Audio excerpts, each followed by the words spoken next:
So, ayan po mga kabayan, medyo late yung pagpunta ko. Pinauna ko lang dito kanina yung team natin para maghatid ng pinahabol na materyales po mga kabayan. So, tinanghali tayo dahil kita nyo naman po at narinig nyo yung boses ko dahil may trangkaso tayo, no? At dagdagan pa itong naipit sa pintuan ng ating sasakyan. Medyo tinanghali tayo mga kabayan, pero kompleto naman yung materyales at sabi ko gagawin na nila kahit wala ako gagawin na umpisahan na nila. So dumating tayo at ito na nga po yung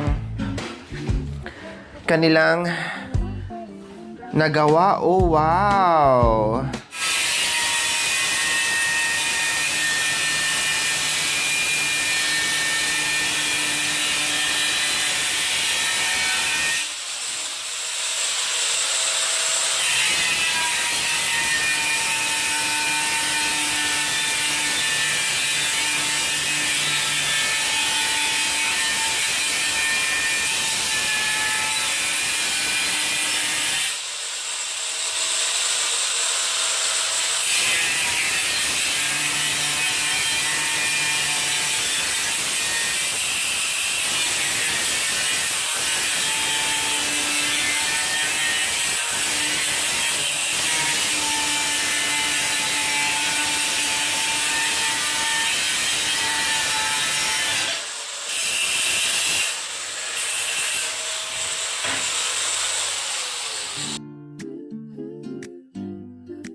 So, ayan po mga kabayan, ang dadat na natin ay patapos na. Ayan, nakita nyo naman po. Oh, ang bilis lang. Sa bagay, dalawa kasi sila mga kabayan ang gumawa. Iba dito, iba din doon. No? At walang ano yan. Kuya, maayos yung pagpapalaman. So, sinabi ko naman no, na ayoko yung ampaw. Kasi, ang nangyayari po mga kabayan kapag tinipid natin sa palaman, no, ay may tendency na aangat or pag na apakan mo yung bandang walang laman po mga kabayan, magka-crack siya. Or halimbawa mayroon kang mabigat na mga gamit dyan na ilagay mo or tulad ng papag ilagay mo dyan mga kabayan, so mayroon siyang tendency na mag-crack. Kaya ayan, pulido yung paggawa nila ng palaman mga kabayan. At yung request ng ating sponsor na naka-specific po dito, si Doc Maybishi, si Doc Ella, pag nakagampan po mga kabayan from California, sabi niya is lagyan ng adhesive. Dapat ang request ni Tatay Ariel dito is yung ano lang, yung semento lang. Pero sabi ko magpahabol ako ng adhesive. Kaya bumili ako kanina at pinahabol ko dito. No? Kamuntikan na itong hindi magawa din mga kabayan. Mag-aantay tayo ng siyam-siyam sana. Kasi si Tatay Ariel po ang una nakausap natin dito. Then, syempre nag-aantay siya ng 3 days dahil wala tayo, nasa outing tayo mga kabayan. Tapos dumaan pa ng Sunday. Ngayon, si Tatay Ariel ay meron ng trabaho, nakakuha ng trabaho sa iba. Tinanggap niya kasi 3 days na siya nag-antay mga kabayan. Pero, nagsalpak din siya ng tao. Nakapalit niya dito mga kabayan. Napaka-professional ni Tatay Ariel mga kabayan. Kasi sabi ko, puntahan mo, kahapon yon. Sabi ko, Jerome, puntahan mo na at mag-umpisa na ngayon yung paglagay ng tiles ni Tatay Ariel. Bumalik at pumunta dito si Tatay Ariel. Sabi niya, meron pa akong trabaho na tinatapos na hindi ko pa natapos. So, ngayon, dahil hindi ko magawa, ito na lang. So, meron siyang kakilala na dinala dito at same naman din doon sa presyo at sa labor na pinag-usapan natin. Sabi niya, siya na lang gagawa para magawa na kaagad. Kaya ito ay agad-agad kinabukasan, ginawa na nila. Kaya hindi na natin naumpisaan kanina kasi tinanghali na ako. Dahil sa may trangkaso tayo mga kabayan, talagang pinilit ko lang na maano to, masilip. Makita ko talaga na ako mismo ang makakita mga kabayan. Kaya patapos, mga ano na lang, isa, dalawat kalahati na lang po ang ilalagay ni Kuya ay matatapos na. Bandang mamayang hapon ay pwede na daw apakan yan. Pero mas mainam bukas na lang para sigurado. Maganda yung pagkagawa mga kabayan, no? Maganda, maayos yung pagkalapat ng tiles. Ayan. So may sobra yung 21 po mga kabayan. May sobra po. Siyempre may awang-awang siya, no? At may mga ganun-ganun dyan. So may sobrang isa, di bali. Magagamit pa naman natin. Itabi lang po natin. Ang importante dito ay matapos ngayong araw din po mga kabayan. Matapos na yan. Kaya maraming salamat po sa aking bishi, Doc Ella Paragna Kagapan from California, sa iyong ganito ang puso. At ngayon, konting kimot na lang matatapos na po, Doc. Ayan, napakaganda. Yes. Paano to, Kuya? Pinagsama mo yung semento at saka adhesive? Oo. Pwede sabay. Pero bakit ang advice ni Kuya, ay ni Tatay Ariel, kahit semento pwede na? Pwede ba yung ganon? Pwede rin po. Kasi pang lang yun eh. Pang granite lang yung Adhesive. Granite lang. Hindi naman granite kasi ang gamit natin, kaya semento lang. Yun kasi yun, ceramic eh. Okay mga kabayan. Bishi, ang paggamit pala ng adhesive, depende sa tiles. Ang ginamit kasi natin, ceramic, matibay. Maganda to. Kapit na kapit na. Kapit na kapit dito ang simento kasi maganda yung ilalim niya. Ceramic kasi ang pinili ko para hindi na gagamit ng adhesive. Pag ganito, ceramic, ang kailangan lang niya is simento lang. At yun din po ang advice ng nabilhan ko ng tiles na pwede siya semento at matibay ito siya. Kasi ang granite po mga kabayan, iba yung kapit niya dito sa ilalim at saka marupok para siyang clay. Kaya kailangan talaga niya adhesive talaga ang kailangan doon. Ito kasi ceramic. No, siyempre master din sila mga kabayan, pati yung may-ari ng ng tiles na binilhan natin ay yun din. Kasi sabi ko, Kuya, pwede na ba dyan, semento? Oo, kasi ceramic naman. No? Pero pag granite, ayun, kailangan talaga niya ng pangpatibay gamitan ng adhesive. So, ang paggamit po pala ng adhesive at semento, depende po kung ang gamit mo, depende sa tiles, kung ang gamit mo ay granite or ceramic. Doon po nakadepende. Pero ngayon, the request ng ating sponsor, semento plus adhesive yung ginamit natin. So, yan po mga kabayan. At hindi po nila tinipid kasi yun po ang bilin ko. Kailangan kompleto yung matibay, yung siksik yung laman. Walang ampaw. No, lahat meron. Kasi yung iba ang nangyayari mga kabayan, ganon, ganyan, ganyan, ganyan. Wala nang hindi pantay. Tinipid nila. Yung nilalagyan nila itong ganyan, ganyan, tapos ganyan, ganon lang. Hindi katulad ganyan na walang bakante. Talagang siksik. Palaman lahat. So, ayan, tingnan niyo po mga kabayan, no? Napakalinis na tingnan. Napapawaw si Princess.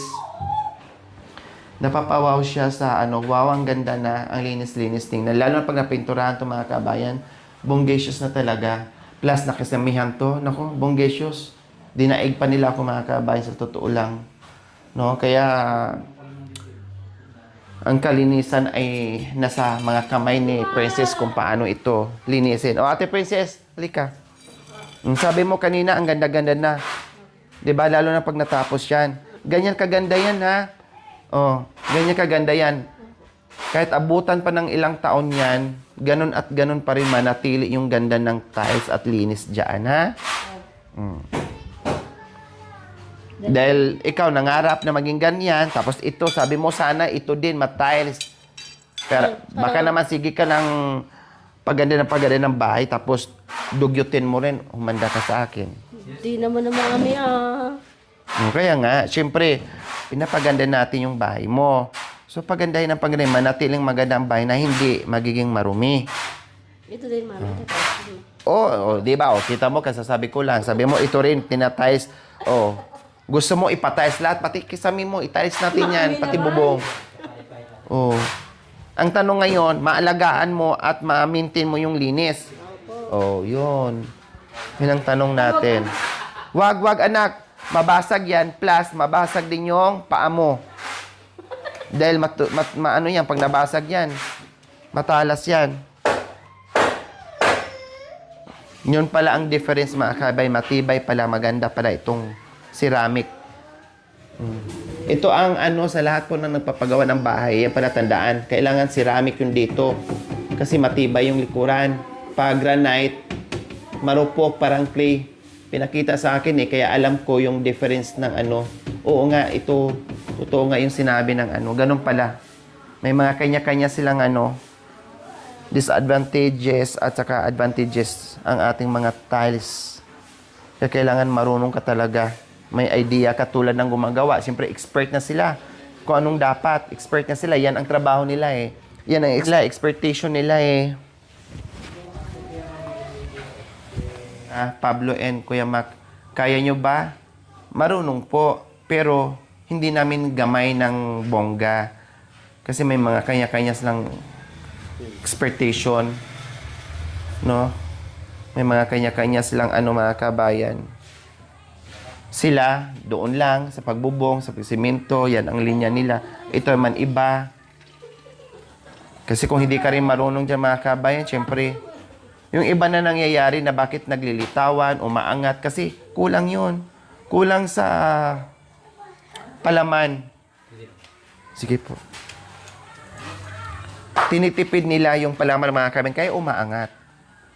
Lalo na pag granite.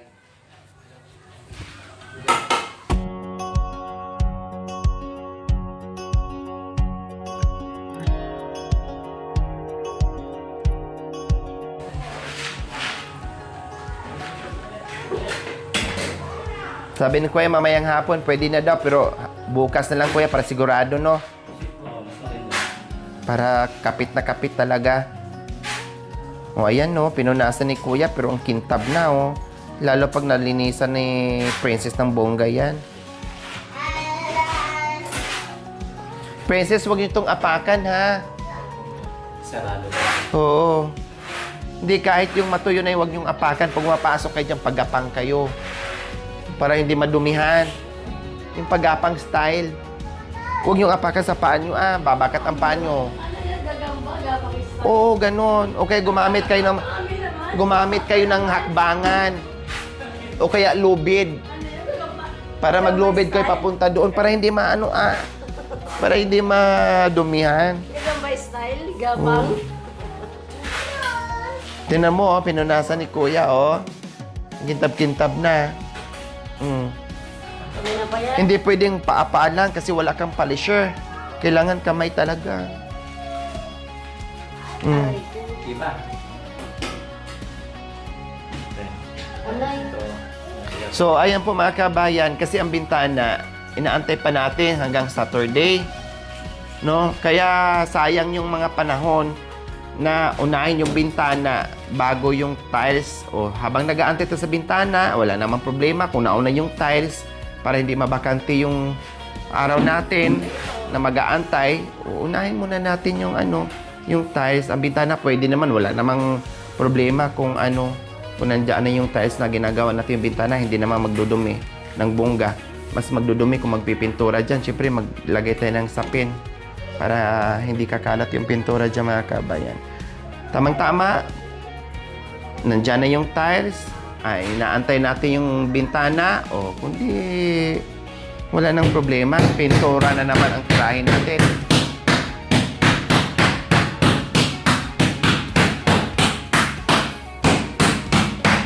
Galit po kayo, Kuya? Kuya, galit po kayo? Hindi. Kala ko nagalit kayo sa tiles. Di ba? Grabe yung gawa ni Kuya, Ang palaman, tinan nyo naman. Walang ampaw dyan. Walang awang. Talagang siksik. Akala mo gumawa ka ng anong tawag nito? Yung sa kalsada. Spalto. Oh, parang spalto yung mga kabayan. Kahit elepante pa matulog dyan. Hindi mababasag. Alis lang kung pukpukin yan ni Jerome at saka ni Princess, mabasag talaga. Bakit naman pupupukin mo eh?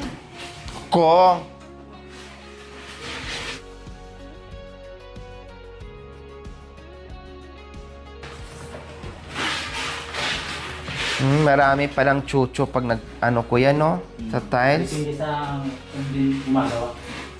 Maraming chucho. May iba-ibang ano sila. Style. Style. Iba-ibang ano. Ang tawag yung kaya dry pack. Dry pack.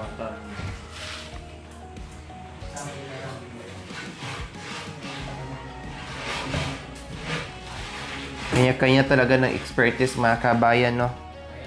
So, siyempre, pag ikaw ay expertise mo na mag-tiles ka para maraming mag-hire sa'yo at i-hire ka ng bongga, siyempre, nakitaan kang magaling. O kundi marami mag-hire sa'yo, Ganun lang yun. Kahit anong trabaho. Kapag magaling ka, maraming kukuha sa'yo. Pero pag makitaan ka ng hindi magandang gawa mo, wala nang kukuha. Kawawa ka. Diba? Buti na ano ka ni Tatay Ariel, kuya, no? Kapitbahay niya po si Tatay Ariel. Magkakasama din po kayo minsan pag may trabaho? Oo. Very good si Tatay Ariel. Nagkaroon man siya ng trabaho, tanggap sa iba, at least meron siyang tao na in-endorse to sa atin. Isakto na bakasyon ako. Diyan. Oh. Kasi yung trabaho. Binalunan ka. Ha? Saan? Binangunan Rizal. Binangunan Rizal? Saan yun? Binangunan Rizal. Manila? Oo, Manila. Ha? Tapos, nagbakasyon ka lang dito. Uli na ako kasi tapos na yung project namin doon. Oh. Kasama ko si Manuel doon, wala lang mo. Tamang-tama pala, no? O, di ba? Galing pa ng Manila si Kuya. Tapos, nagkataon na nandito siya. Dahil kung inantay namin si Tatay Ariel, wala. Mag-aantay kami ng ilang araw. Malaki po ba yung project ni Tatay Ariel? Buong bahay? Sampal lang po yun, isang CR. CR lang. O, ito. Tapos may pahid na rin, mga kabayan. Pinahiran na. Kaya kapit na kapit.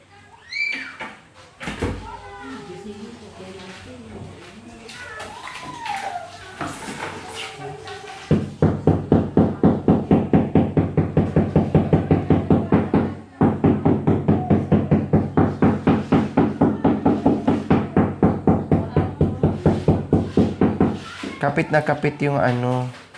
Ang daming proseso. Laki. Mamaya.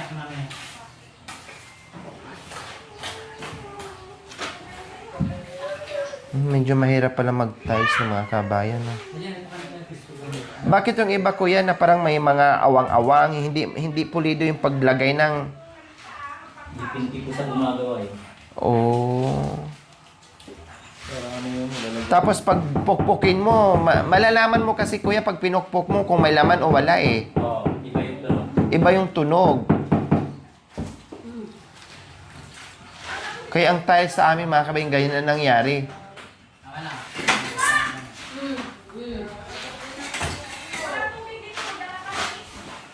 Di ba? May paano pa talaga sila kung tama ba yung lapat, pantay ba? Oh, okay na. Halo, pwede rin itapon mo. Aray. Mami, napaano yung kamay mo eh? Napaano yung kamay mo? Naipit. Sa ginto? Kahapon dyan, paglabas ko, tinulak ni Jerome. Oo. Kahapon yung pintuan. Na ganyan mo. Dyan. Sapat. Grabe. Kasalanan ka. Hindi daw nakita May ko. tama. Mami. Ha? Dahil naman tama ito. Tama na. Mahal, tama lang. Tama na daw muna. Parang si Kuya. Familiar. No? Parang familiar ko si Kuya. Si Bayan. Ano ni Kagawad Marlon? Ah. Sa Sampay. Kamukha ni Kuya yung taga-Alaminos. Yan ang gusto ko maglagay ng tiles. Pulido sa ano. Para bang kumain ka ng tinapay ba? Kailangan pulido sa palaman. Para yung sarap ng tinapay ano mo.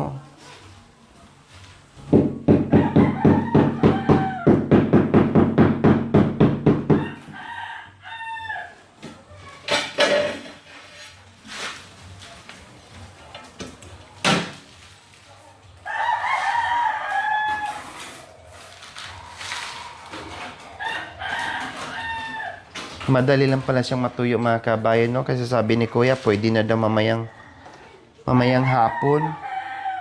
Apakan, madali lang pala siyang matuyo.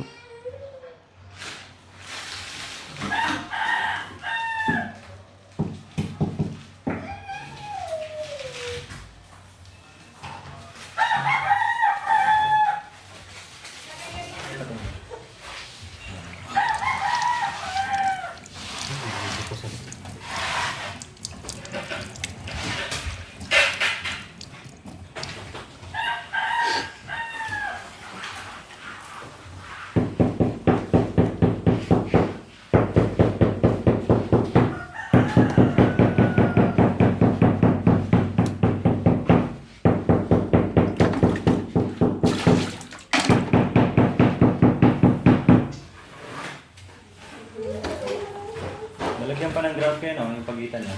Oo, sa umabot yun. Saka dito. Gilid. Sa mga gilid. Kasi hindi nakalibit ang bahay. Talikod, Israel, talikod.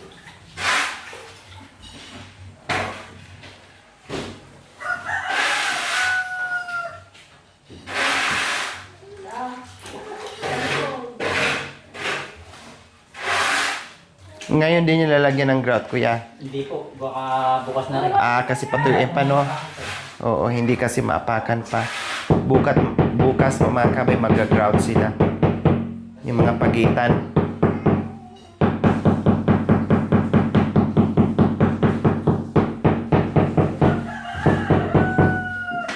Habang pinapatuyo po nila.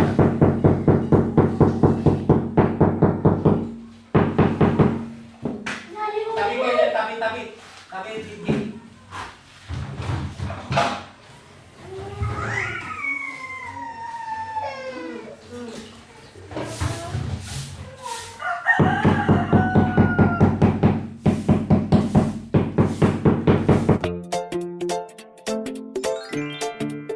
Thank you for watching. Don't forget to like, share, and subscribe.